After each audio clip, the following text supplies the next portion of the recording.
This is Robert Kraft, and I'm coming to you live on SNNLive, and we're here at the 9th annual LD Micro main event in Bel Air, California. With me right now is Steve Rhodes from Trendlines. It's a publicly traded company with the symbol TRNLY. Steve, welcome to SNNLive. Thank you, Bob. It's great to be here. It's great to have you on our program. So for our audience, let's start with an overview of the company. Sure. We're a very unusual company. Trendlines is in the business of investing in very early stage medical device and agricultural technology companies. We're focused on companies located in Israel, although today we're expanding beyond the borders of Israel internationally. So tell me a little history of the company. How did it start and how did it evolve to where it's currently at today? We started the company in 2007. It was based on experience that we had prior to that time as consultants working with young companies. We saw that lots of young companies were getting started but were failing, not because they didn't have good technology or there was a need, but because they didn't know how to execute on the commercial side.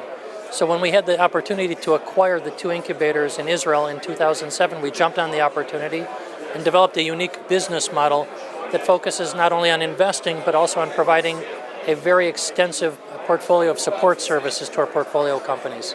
Tell me about that. What is the business model? The business model is to invest very early. We're typically the first money into a new company. We start the company together with an entrepreneur. The company sits physically in one of our facilities for its first 2 or 3 years, and we surround them with a team of some 40 people who assist them in reaching their goals.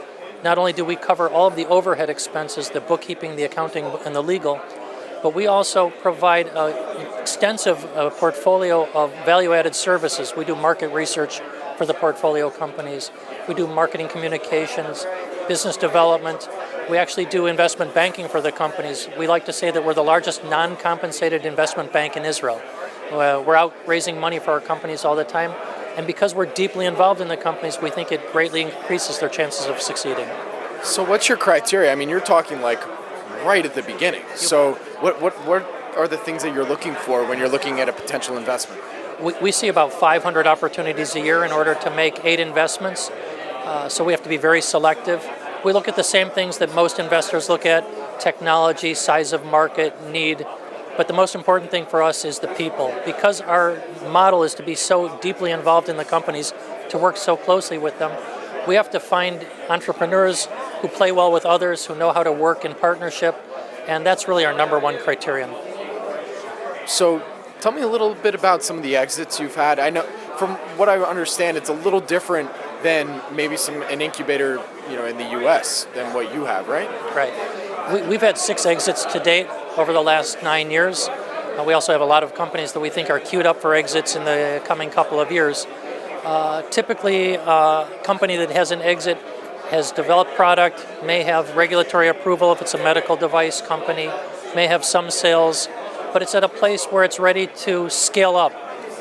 And since that scaling up is very difficult from a small country in the middle of nowhere, we find it much more appropriate at that point to look for the exit partner. As I said, we've sold 6 companies. The buyers for our companies tend to be large international companies. We've sold companies to Baxter in Chicago, to Teleflex, to Covidien, which is now Medtronic. Just 3 months ago, we sold a company to a large Danish company. So it's all over the place. So is there a reason why you look at specifically medical device companies and agricultural technology? Yeah. Those are 2 areas where Israel is a world leader. We have a tremendous wealth of capability in Israel in the medical device and agritech space. So that's certainly a driving factor. The 2 areas have a lot in common with one another. They're both working in biological systems. So at least from a science and technology standpoint, there's a lot of overlap. And they both address very large, growing markets, big problems. And they both address our company mission, which is to establish and develop companies that will improve the human condition. And why Israel? Well, I've been living in Israel for 31 years, so why not? But it is for what we do, there's probably no better place in the world to be located. Israel is considered a world leader in the medical device industry. There was an article in the U.S. a few years ago that said that between 1/3 and 1/2 of all new medical device innovation in the world comes from Israel. That's crazy. And on the ag side too, we've been dealing for the last 100 years with problems that the rest of the world is just beginning to deal with, things like lack of water, lack of arable land, harsh climate, and food security. As a result of that, we have just tremendous world-leading technologies. And what's your background? How did you get into all this? Well, 1,000 years ago, I was a commercial lender. About 30-some years ago, I moved and became the CFO of a medical device startup company in Israel. It's where I met my partner, Todd Dollinger. I didn't like being the CFO, but I loved the business. And we grew that business and succeeded very nicely. In 1993, we started a consulting practice, ended up consulting to hundreds of startups in Israel, saw lots of great ideas, lots of great technologies that were not succeeding because of poor execution. So in 2007, when we had the opportunity to acquire the incubator, we said we're going to do it differently. We're going to put a big emphasis on execution and helping the company succeed. So from what you can tell me, what are some of the company's goals and milestones for the first half of 2017? Well, I can tell you that we're looking to continue starting lots of new companies.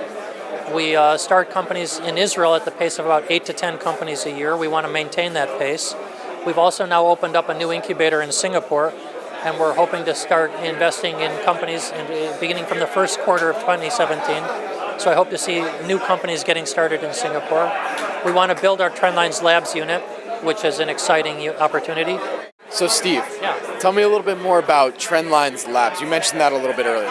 Trendlines Labs is our fourth business unit, and it operates on an unusual, perhaps unique business model where it partners with multinational corporations who come to us with unmet needs or with problems. We have a staff of inventors who work for us. They actually invent the solutions to these unmet needs. We work on a risk-shared basis with our partners. They pay us against milestones as we succeed, and when the product comes to market, we take royalties from the sales of the products as well. And where can our audience go and find more information about the company? On our website at trendlines.com, there's a wealth of information about the company, our management team, our business model. There's information about every one of our portfolio companies, including presentations, videos, and of course, all the information about our shares, announcements, and the like. My name is Robert Kraft, and I'm coming to you live on SNNLive, and we're here at the 9th annual LD Micro main event in Bel Air, California. With me again is Steve Rhodes from Trendlines, publicly traded company with the symbol TRNLY. Steve, thank you so much for joining. Thank you, Bob.